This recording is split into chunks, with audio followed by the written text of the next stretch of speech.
All right. We're live again. Couple days off, but we're still rocking and rolling the shows. I talked to Beatrice, Mama Kruger. We're going to be doing a show early in July, or at least that's the plan. We're going to be talking Scarefest. We're going to have some really cool guests come on, some of the people that may be going to Scarefest as guests and hanging out with you guys. I just booked Missouri HorrorCon. Real excited about that. They got Michael Bean's going and just a lot of the Aliens cast. I'm excited about that. I got my Arnold back there, one signed by the T-1000 and Brian Thompson. So we got Robert Patrick, Brian Thompson. We're going to get Michael Bean on it, and we're going to get Jeanette Goldstein. So that's pretty cool. It's going to be cool, Arnold. So I had to get the other one over there. Excited. Krypticon this weekend, big show, going heavy with the family, going with my guys. We're really, really excited for this one. Great guest list. But we had to get one more show on tonight.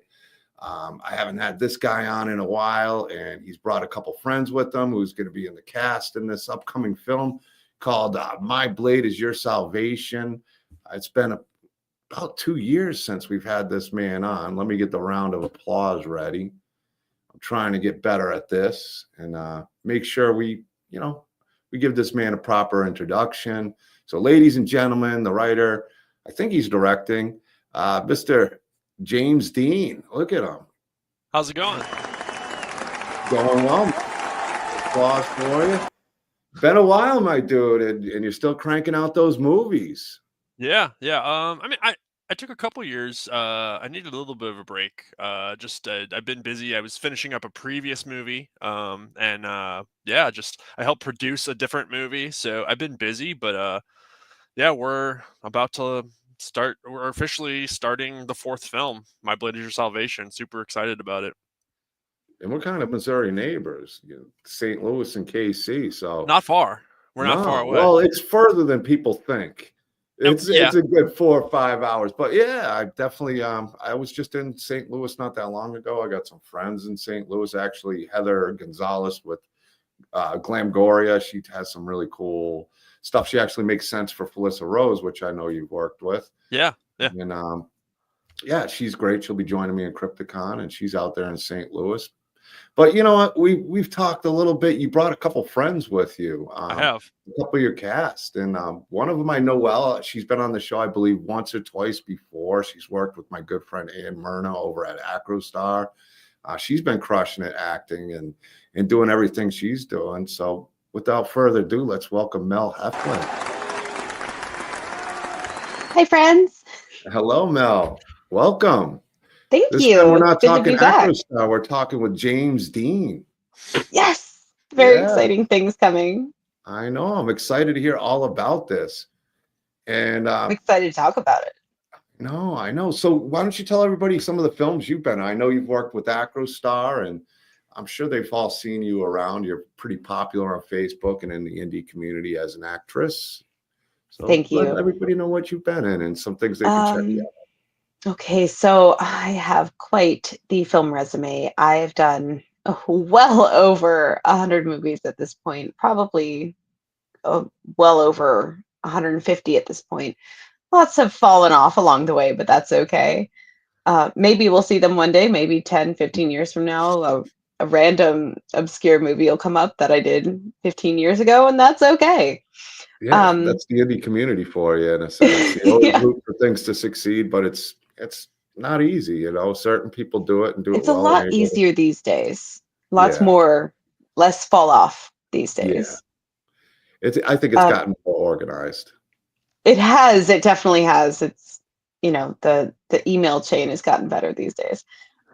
Most recently, I've worked on Return of the Corn Zombies, Night of the Dead Sorority Babes, and I've done,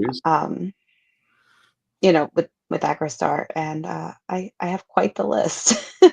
I know. I love the Acrostar people, and I love you in the films, and I've checked out all of them, and Ann's one of my favorite people. She's joined me at a few conventions now, Chicago and Scarefest. So she's family. So it's awesome you worked with her, and now you're working with another one of my good friends who's killing it out there, and he's one of those guys like Acrostar who have a proven track record in the indie community, which I has seek helped. out the best of the best to work with. I tell you what. After 150 movies, you know you got it Oh, down I've gotten pat, I'm wise. sure. You get a little wiser.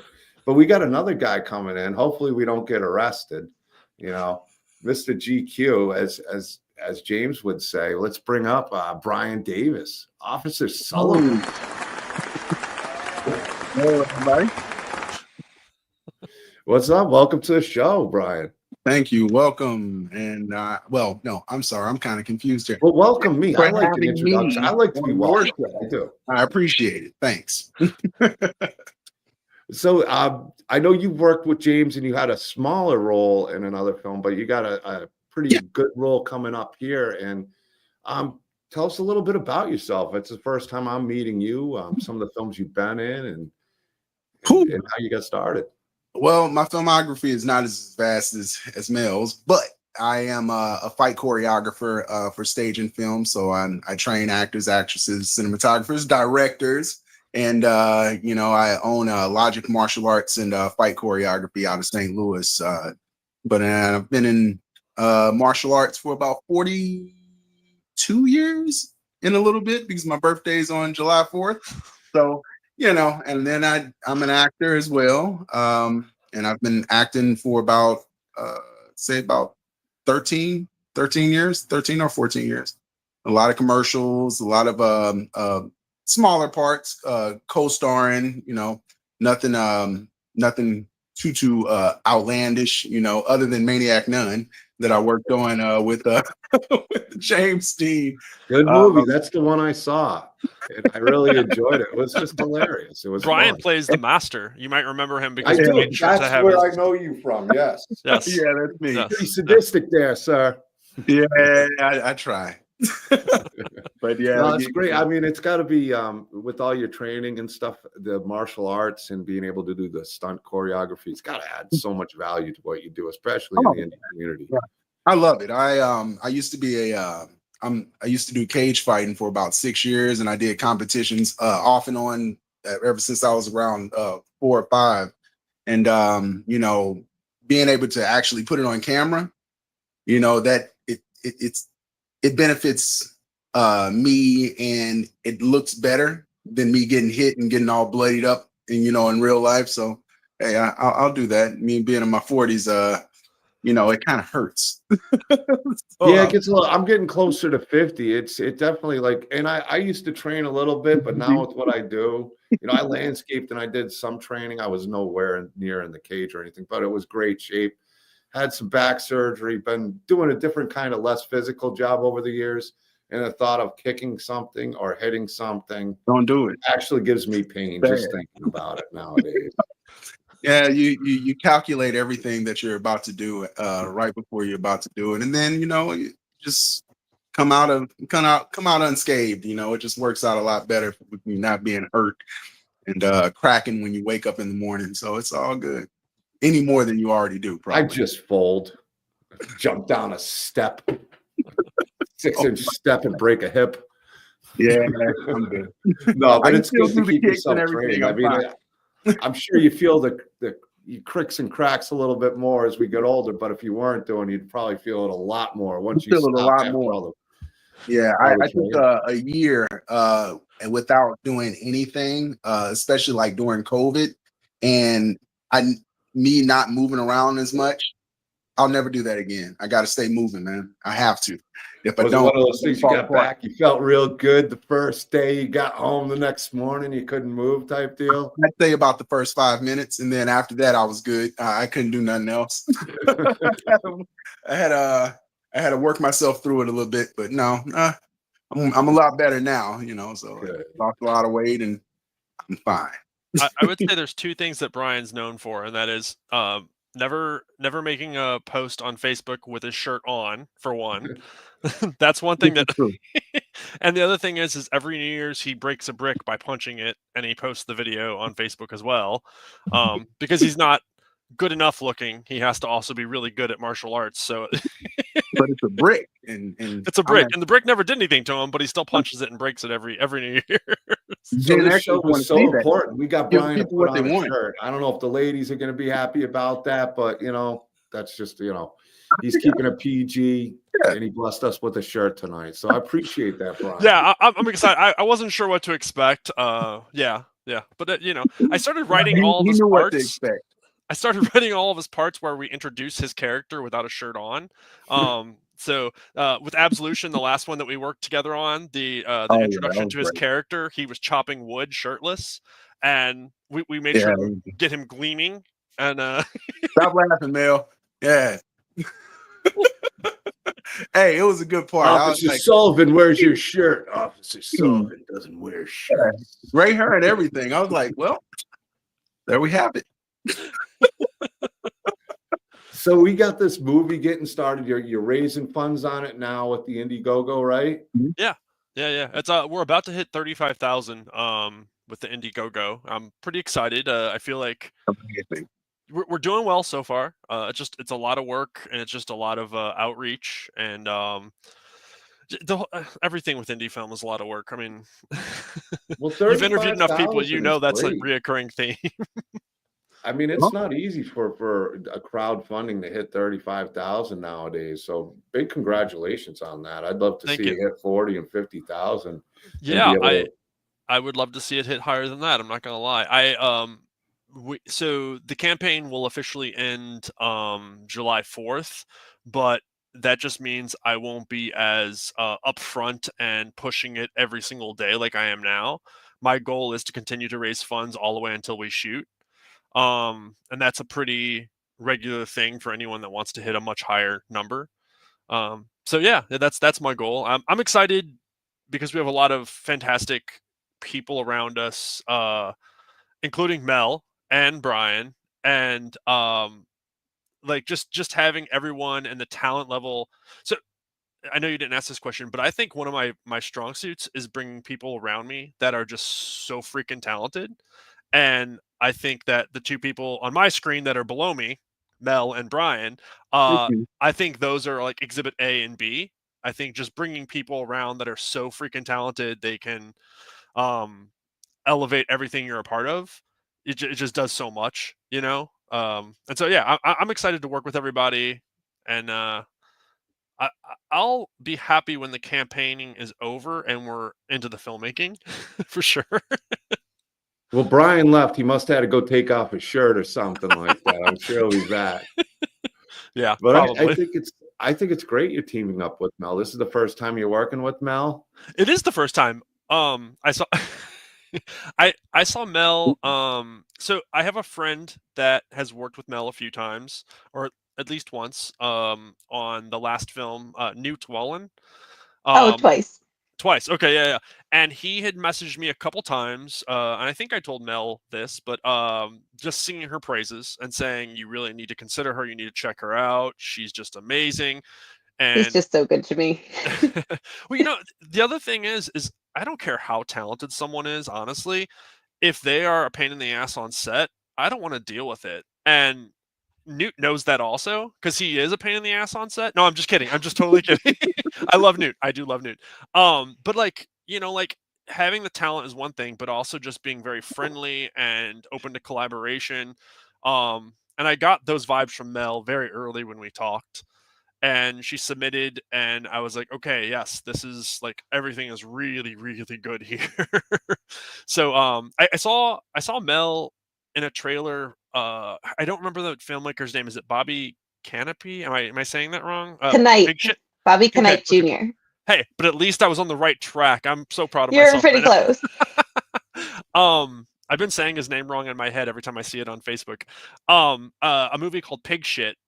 And Mel's reaction in a Wow. car, like the tear in her eyes, it got my attention, and I knew right away. I was like, I have to somehow work with Mel in the future because, like, what she was doing with her eyes, just her eyes, and the tear in them, it, yeah, yeah. That's I knew I had to work with her, and then when Newt was backing up that with she's awesome to work with, I was like, okay, this is all good for me.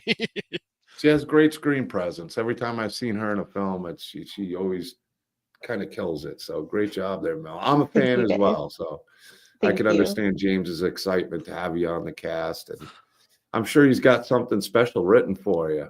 This movie is going to rock. Yeah. You want to, like, for the people who might not know, and I'm going to put up the Indiegogo link as well, as we Please. get going. Do you want to give them an idea of the film and what you can talk about? I'm sure you got a little pitch. Yeah. I can start off, and then these two can fill in whenever I miss or forget something. But the synopsis is Detective Sullivan, Brian Davis, is on the hunt for a serial killer who is attacking sex workers, and um, the killer is using like a slanted religious motivation to cleanse them of their sins, and that's essentially the plot. Mel plays Victoria Stone, uh, a detective and a love interest to Brian Davis, to Detective Sullivan, and there are a lot of other fantastic folks that are involved. I don't want to say too much more about like where it goes per se. I call it 70% love letter to Giallo films, 20% James's weird sensibilities, and 10% David Fincher's Seven. I think that's a really good way to describe the film. Um, yeah, I think that's a really good way to describe the film. It's a little weird, it's a little perverted. It's a lot of slasher and a lot of like police investigation going on. And it's kind of altogether just a love letter to Giallo films. Let's see. Can I add that at some point I go down a darker path in order to catch this Gimp killer? Can I add that? Is that You okay? can add that. I actually, it's funny. Whee! I'm Cool. glad that you brought that Right. up because it's one of my favorite parts of the script. Is Detective Sullivan undergoes there's an arc for his character where he shifts drastically, and in one way or another, he starts to kind of use his own sense of like justice to hunt down and find this killer. Again, I'm trying to choose my words wisely here. I'm guessing he heads down a road where he finds answers maybe he didn't want to hear, and it changes his personality and his initial focus as a detective on what happens, and there might be things that happen There's that definitely, change his motivation. for sure. And I had told Mel that in a lot of ways, the character of Victoria is probably one of the most important roles and one of the most important casting choices I had to make. Because of the impact overall on the arc of the film, and so yeah, I'll just leave it at that. But it also is interesting. I've always been very interested in seeing not excusing anyone's behavior for anything, but the motivations behind behaviors. Um, and the one thing that I really liked playing with the script is kind of the dichotomy of the killer using religion as a motivation to attack sex workers, which we see that all the time now. We see people, just men on social media, thinking they're entitled to say ignorant, hurtful, horrible things to women, especially if th're a sex worker. It's insane. But uh, kind of doing the juxtaposition of that, where Detective Sullivan also has a very religious background, but he does things by the book, and he's an officer, and playing with that as the story unfolds. Well, we've seen him as a priest, though. I mean, we know this guy, what he's up to. But all joking aside, it kind of gives me, and obviously I don't know anything about it, but a Seven vibe. You got the detectives that are together and they're chasing, and I love that. I mean that with all due respect as a great film, and I love that kind of journey where detectives are finding things and they're heading down that rabbit hole of answers that might, I mean, I don't know what the answers or the questions are, but it sounds like it's going to be a lot of tough choices and situations that nobody wants to be in. There's the box. definitely there's definitely a bit of that for sure. I also don't want to shy away from the fact that it does have that slasher element. Just like any indie film, I write really big. I write really graphic kills. I write really difficult kills to shoot.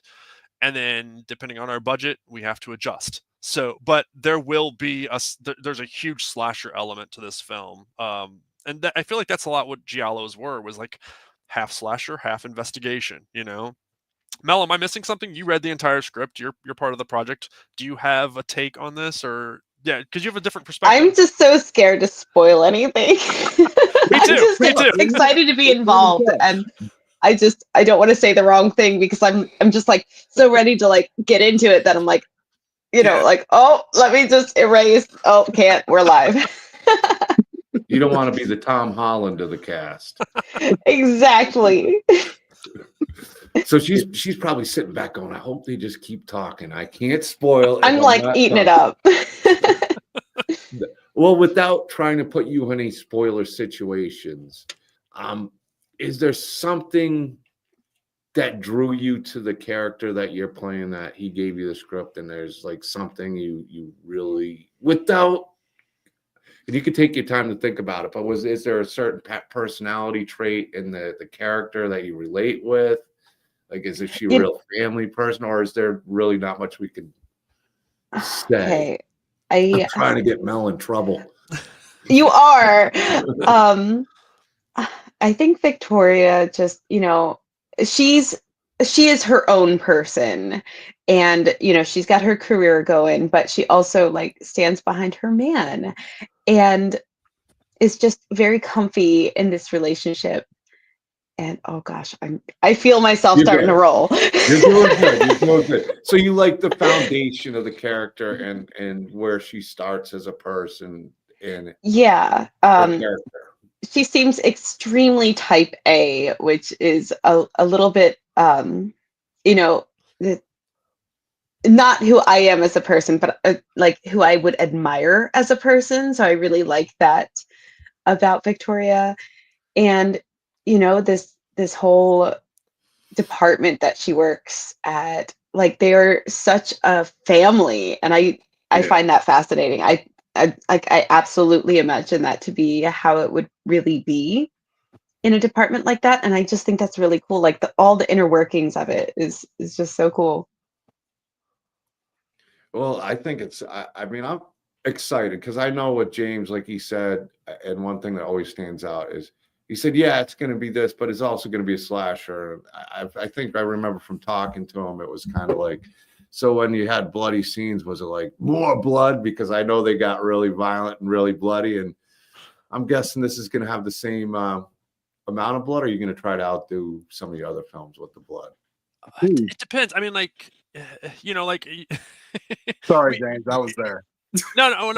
Well, because like there's, you know, I mean, with Triple Xmas we have a dick that gets bit off, and with Fontaine we have a chainsaw through a Nazi's crotch. So I mean, like, those levels might not be quite attainable because I'm leaning more towards more of a serious, More grounded. Yeah, definitely. And that's not any kind of commentary on what I like or dislike. One of my favorite movies is Evil Dead 2 or Brain Dead, Dead Alive. I love the so much blood it's comical. Yeah. That's why I tried to do something like Triple Xmas, you know. But I also like to very clearly upfront, something I've learned is it's okay to kind of do a mashup of different genres, but you definitely need to know what the tone is going to be. And if you want to change the tone, you have to be prepared that you're not going to keep everyone along for that ride. So like keeping things tonally one way is a much better way to approach a film, I think.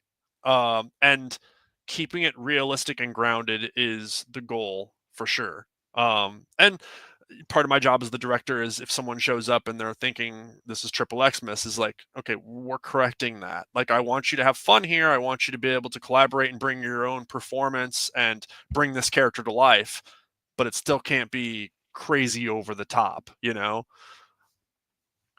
Well, today, Gary, we are talking with these talented people. We're talking about My Blade is Your Salvation, and it's an upcoming film. They've already raised over $35,000 on it. You got the talented Mel Heflin, and Brian Davis. I'm excited to see them on screen and their chemistry. But that's what we're talking about tonight. And of course, James Dean, the James Dean, we call him. The one and only, right? Yeah, that's the only one I've ever heard of.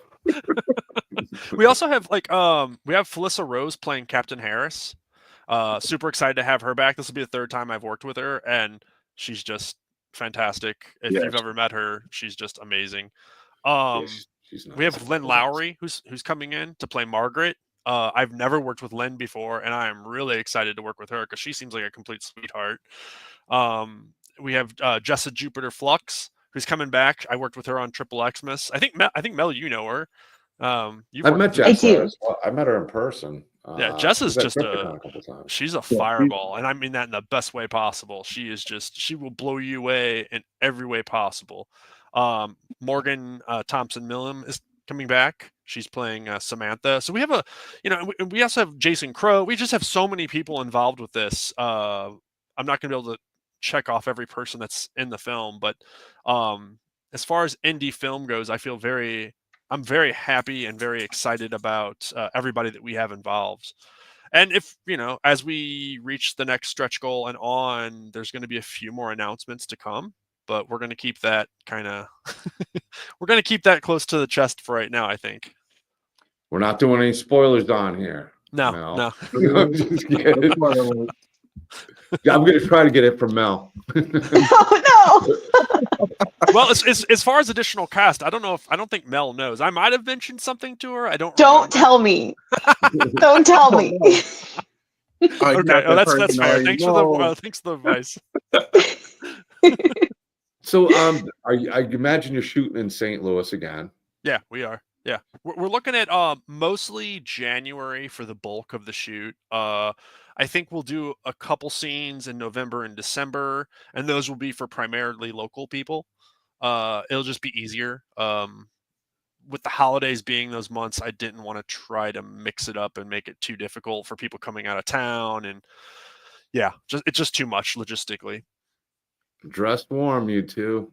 Well, I know Brian knows about it. I don't know if you're out in St. Louis, Mel, but brother, unfortunately, yeah, I know. January gets a little chilly. It's not my favorite, but that's especially if you're in the city. We just shot. We just shot. I did not direct this film, but a Western. I have to tell you guys this because you mentioned Brian and how cold it is. We shot a Western where Brian is in the film and I helped produce it, and it's a scene where a bullet is being pulled out of his back in January, and it was like 15 degrees out. And it required him, surprise, surprise, to not have a shirt on. And I felt so bad for Brian. Hours. Understand this. It was for hours. It was for at least an hour. He was without a shirt on, out in. For at least an hour? I was there. Understand me. I mean, I had all the clothes on, so I didn't have to. My nipple almost chipped off. Understand that. Get me? Nipple chip off. All right. So either way, yeah, he's not joking. Yeah, it was something else. But the film's great. I mean, we did our thing. At least it wasn't a dud, right? I mean, it would have. At least it was worth the sacrifice. Heck yeah, most definitely. That's what you got to do, man. Do what you got to do. So I enjoy it. James says he feels bad about you being out there in January, but he's got it shooting out there in January. Let's see if he sticks to his word. He might have to double that time. There are no scenes where Brian is shirtless or anyone is shirtless outside in January. I just want to tell you that right now. Okay. Yeah. You never mentioned anything about February, so I mean, either way it goes. Yeah. You're gonna leave it at that. No spoilers, right? Yeah, I got you. Now, Brian, it's set. It's supposed to be 85 degrees out there. Just get your tank top on, go running, and don't let the steam come out of your mouth when you're breathing. We don't want people to know it's cold. So hold your breath. It is funny that you mentioned running because there is a running scene. There's a scene where the two of them are running and getting just a little bit of exercise. It's like the character building moment for them, and that will happen outside, and that will happen in January. So you don't run like Steven Seagal, do you, Brian? No, I don't. No, I don't. All right. Well, I didn't know if it was a martial arts thing. I just wanted to be safe, and he's the king. It's universal, man. Just I know all about it. I love You're it. not pulling out the Aikido in there? Oh yeah, it's all arms and elbows and beautiful.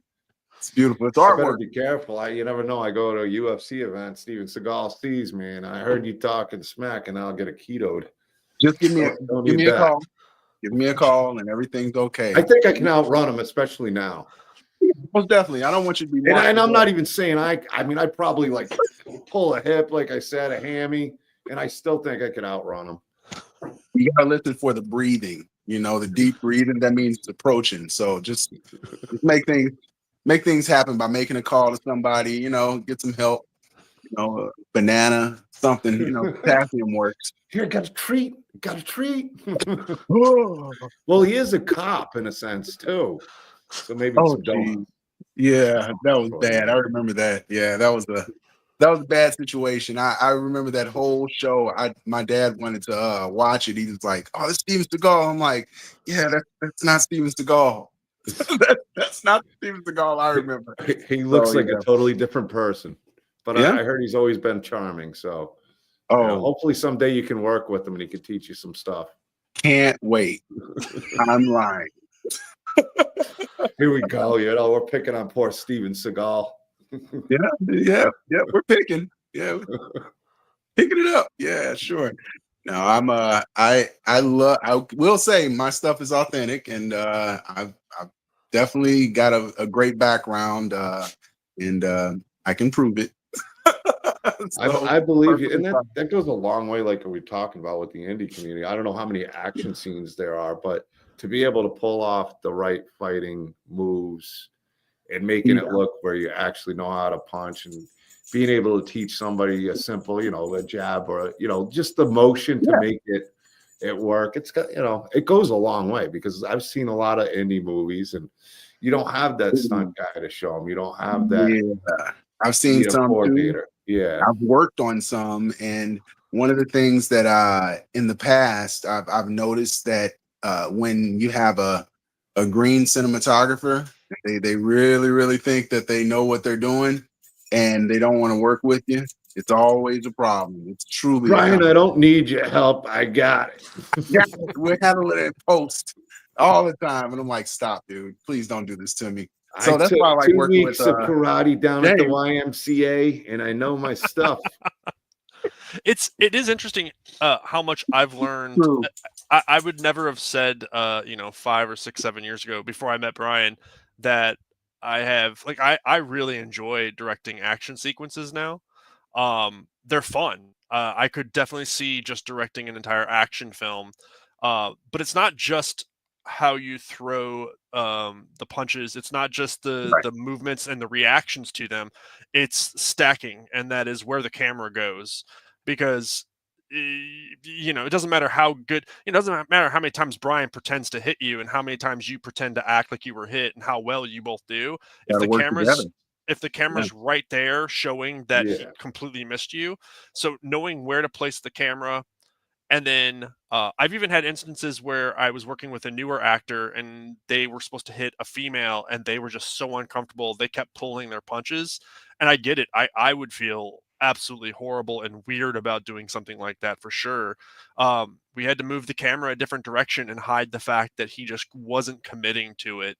But if when you see that on the day, going to make a big difference, along with it's a really big difference. Yeah, especially when you're doing stuff like that. It can make or break the movie. So it has the production has to be a well-rounded machine. It has to work. And if it doesn't, you'll see it on film. You'll definitely see it on film. You can see the frustration, the animosity, all that stuff, man.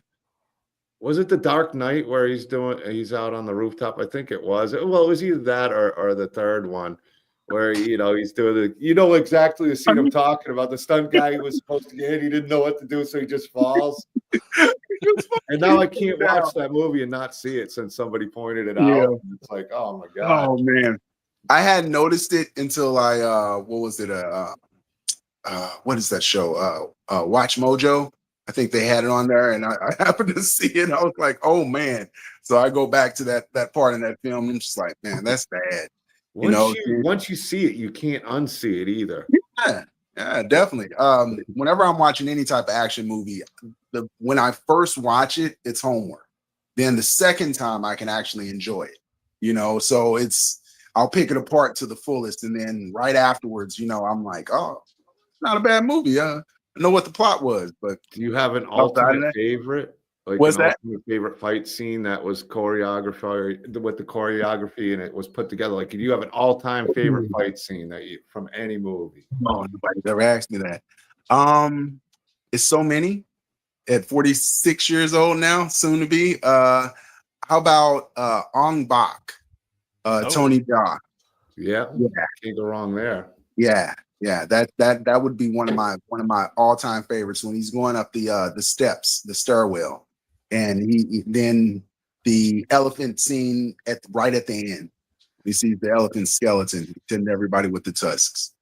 That's my all-time favorite, I think. Yep. And I can't do any of that.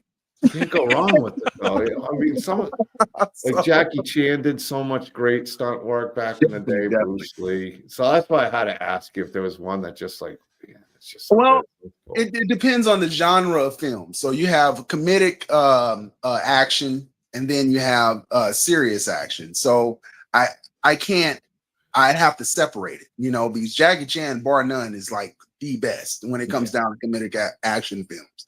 And then you have Tony Jaa, you have Jet Li. Jet Li has a lot of cuts, but at the same time, it's still fluid, And Van Damme, the intensity of his do fight. not bad talk Van Damme. Oh no. He's got skills. No, I mean, definitely he not. may not be a fighter, but he's got inspiration, skills. man. Come on, their blood sport. Come on, Thank you. Hey, it is what it is. I know that movie front to back.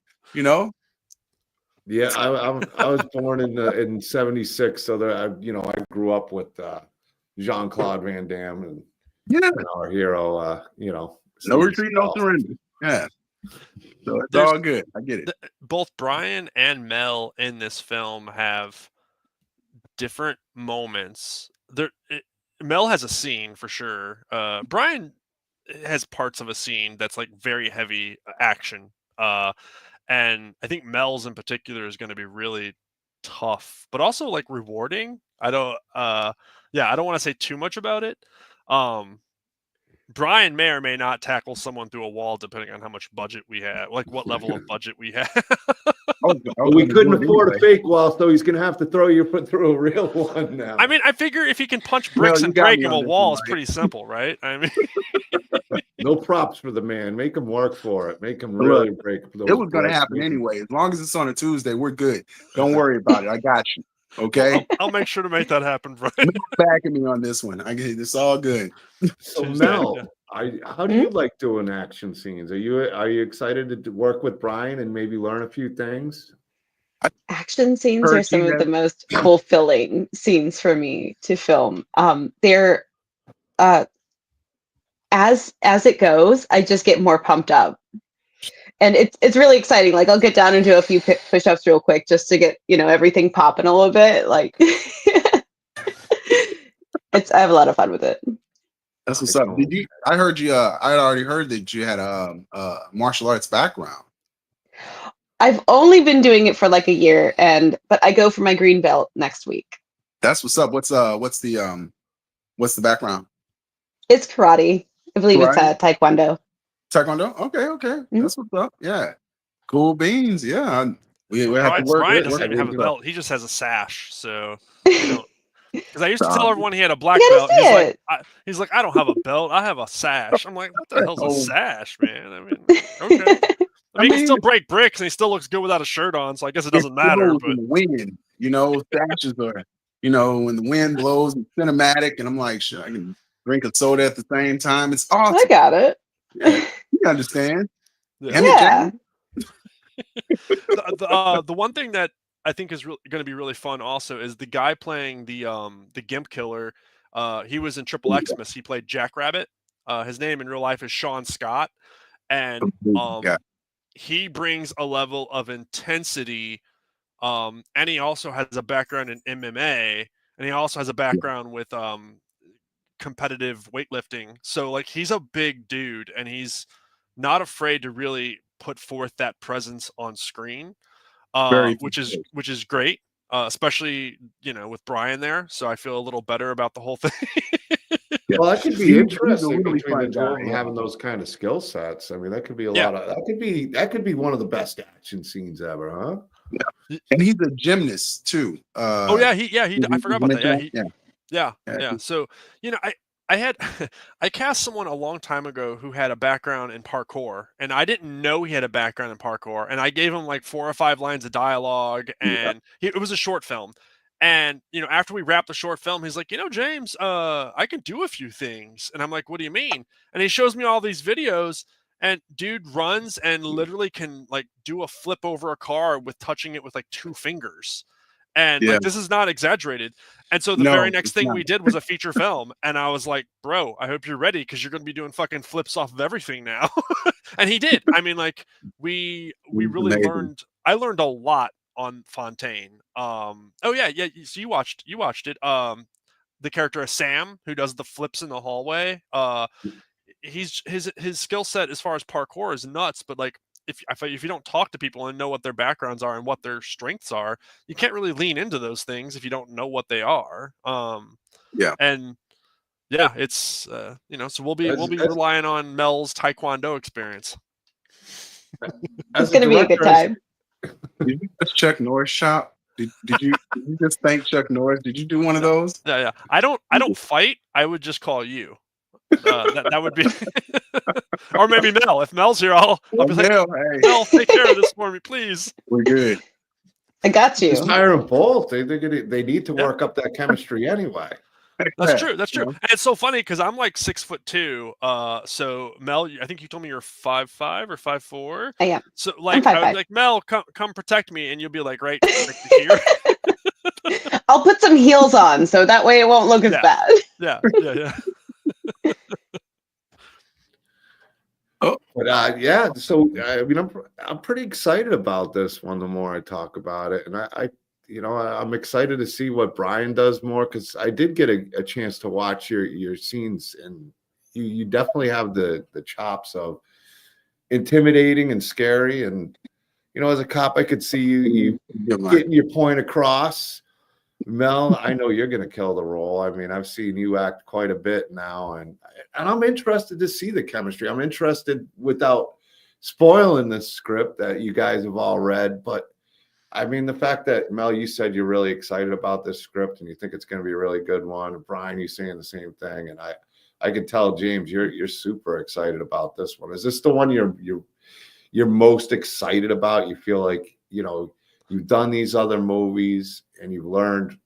You always learn from each movie, but this movie is right. I think in general, like, you learn what works, you learn what doesn't work, and I do think the excitement starts to. It's a different kind of excitement. My first film, I was so excited, but that's because I had no idea the level of shit I was about to get into. If I'm just being honest, when you've never about to walk into. Yeah, when you've never made a film before, you're just all like, yeah. And now I'm excited, but I'm excited knowing that, if we just back up for a second and we talk about just the team behind the camera, my grip, my director of photography, and my first AC, they are all just fantastic, and I've been working with them anywhere from 5 to 10 years each, and we've all just grown as a team.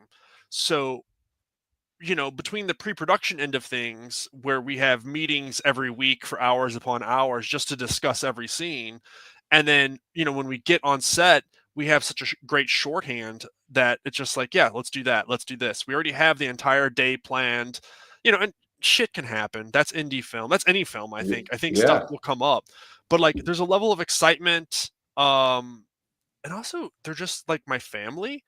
And I was telling Mel this, like, when I work with Mel for the first time in person, my goal is not to work with Mel one time. It'll be that in the future we work together again.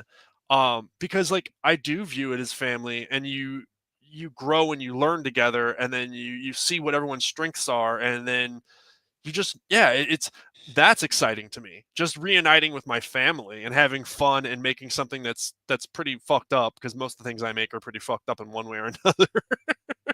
Well, you guys are like you're getting that well-oiled machine kind of going, and it's probably more a lot of confidence going in that you're not going in and you know what you got planned, and if there's things that don't go right, that's going to probably happen at some points, but you got to plan for that, or at least you think you do.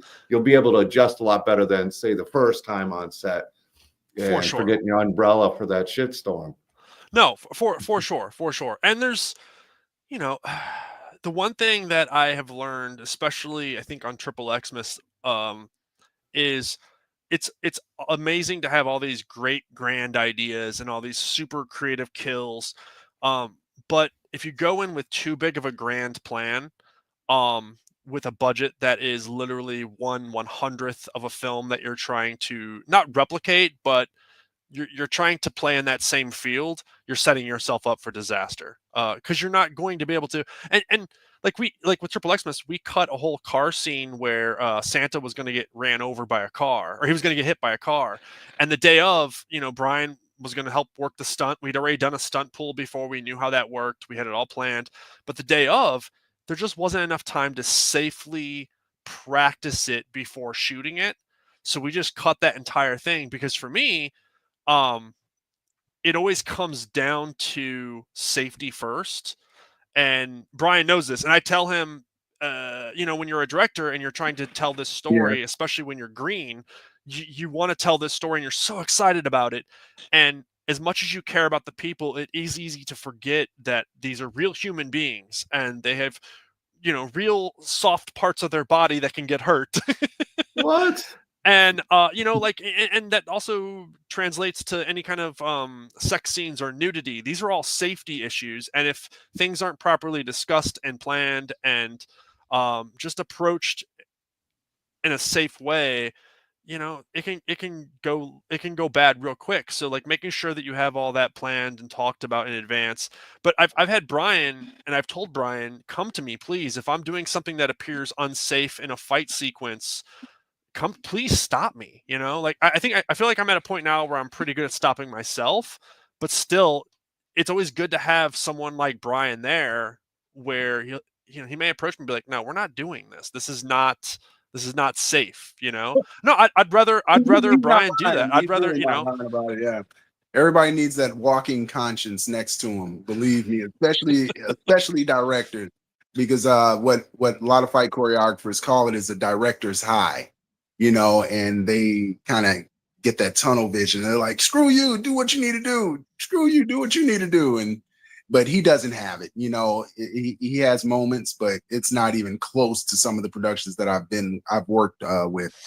And I love working with Monster Kid a lot because he's right. It's a family, so everybody syncs so well. And then even if he has new actors or BTS crews coming in, new members, they melt into the family, and it's really cool. I've always enjoyed that, so. Yeah, I do love that. I'm super excited, and this is probably the dorkiest thing to talk about, but like I'm so excited that we have a new first AD that I hired, and she has a commercial background. And like for me, the first AD is the basis of what keep the house together. It is the foundation. And I am so pumped to be working with her. Rachel Ray is her name, which is kind of funny because it's not that kind of Rachel Ray, but she's just fantastic through and through. And I'm so excited to have her on board. And already I tend to try to bring people in that have similar likes. Horror. She's a big horror fan, and like that just goes to kind of again reinforce the whole family atmosphere and just like, most of my camera crew had never watched they had never watched a giallo film before this winter, and I went over there. All of us got together, and I made them watch like 7 or 8 of them with me. And some of them they're like, "What the hell is this?" And some of them they're like, "Oh my god, that was just fantastic," And I love that they're open to that and they trust me in that way. That they're like, "Yeah, we'll watch these with you. Clearly, we're going to make this film, so we should know what kind of game we're playing in, what sandbox we're playing in, so." Yeah. I mean, you've been doing it so long and having the AD and it being Rachel Ray, I was excited for it because I thought you guys were going to be eating like kings too. But at least you got somebody with some serious skills, and I know how important an AD can be to any film production. And like Brian was saying, you guys are at the point where you've built up your film team family. Yeah. That when somebody else comes on, it's easy for you guys to make them feel comfortable and adjust to the family, because you guys were always, everybody was there at one point to feeling comfortable and knowing that's going to ultimately lead to success and future projects that you guys can work on together. So awesome. Yeah, It's good to hear, because not every set is great, like you guys say. No, you're right. You're definitely right about that one. And, It can be a nightmare, or it can be awesome. Yeah. I will say, like, someone like, and I'm hopefully I don't make Brian blush right now, but like having someone like Brian around, and like my grip, Cody Briner, they are people that if they see me flustered, just having a couple minute conversation with them, it will bring me back. And I don't really get like flustered. I definitely don't get angry. That's not my personality type.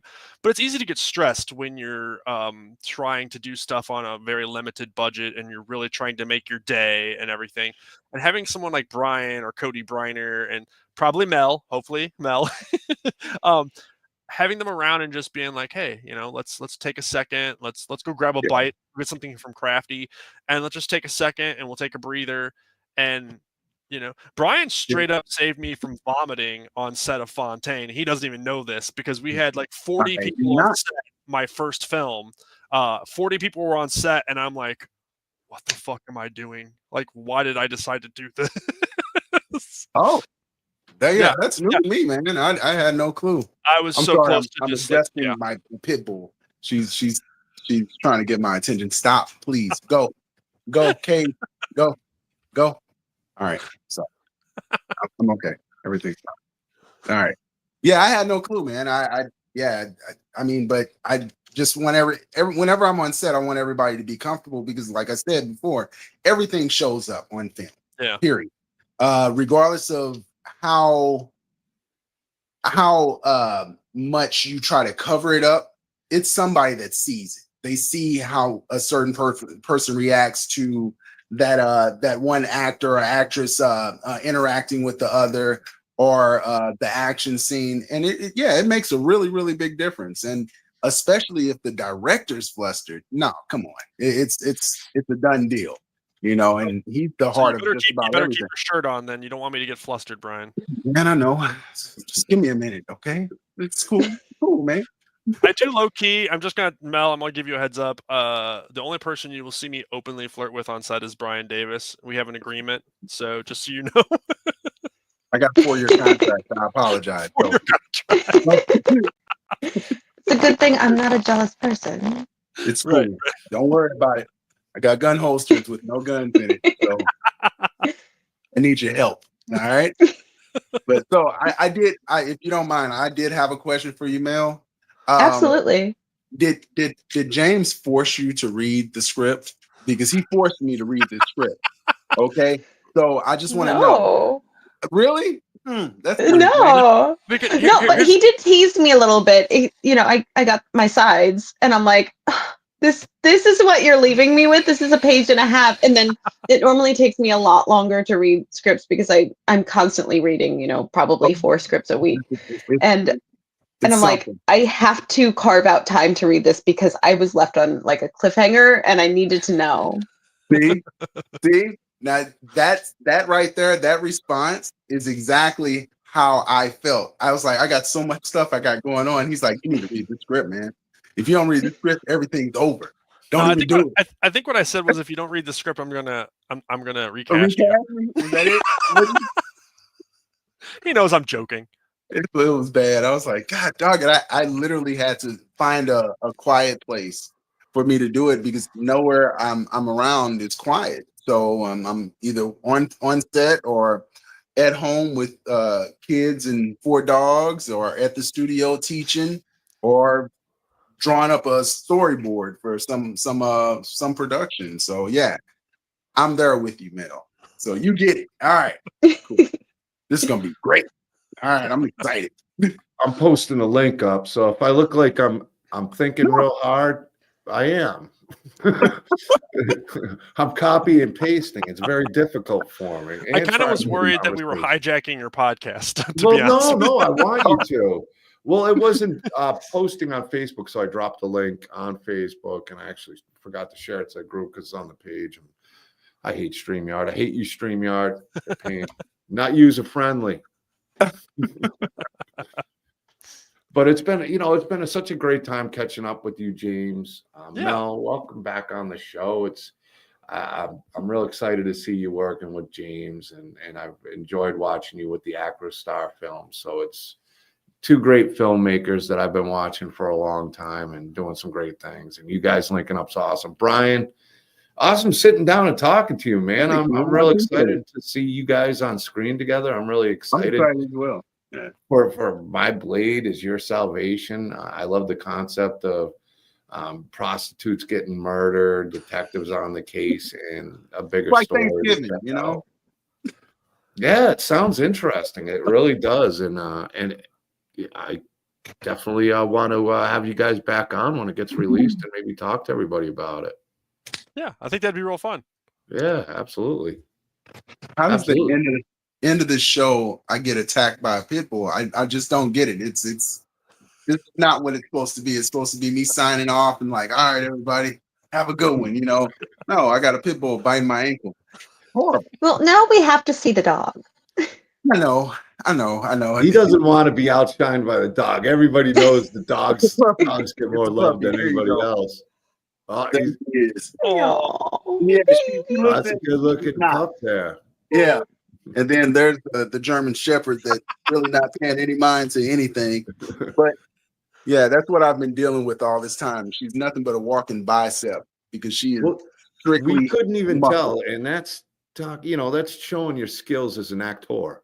Yeah, So we didn't even know the dog was there chewing on your ankle. You didn't, we didn't see it like, you did well. You did your job and you pulled it off, man. You did it, dude. You did it. But it was great having you guys on chat. I really appreciate all the support and love you guys have been showing. We don't have any shows. I might try to do some lives at Krypticon. That's going to be a fun event. I'll try to update you on that. And like I said, maybe get some lives out. But I can't promise anything. And we're coming back strong with DK and the B again, with Beatrice Bupley, Freddy Krueger's mom. We're going to be talking Scarefest. We got a big, big year coming up and a lot of things in the works. And shows like this with the talented actors and actresses and filmmakers in the community are going to be on as well. We're going to be talking to a lot of you guys and maybe some other projects you guys will be working on it as we roll on in this year too. So thanks again. Thank you, Mel. Thank you, James. Thank you, Brian. Thank you, chat. Till next time. Peace out. See you soon. Thanks.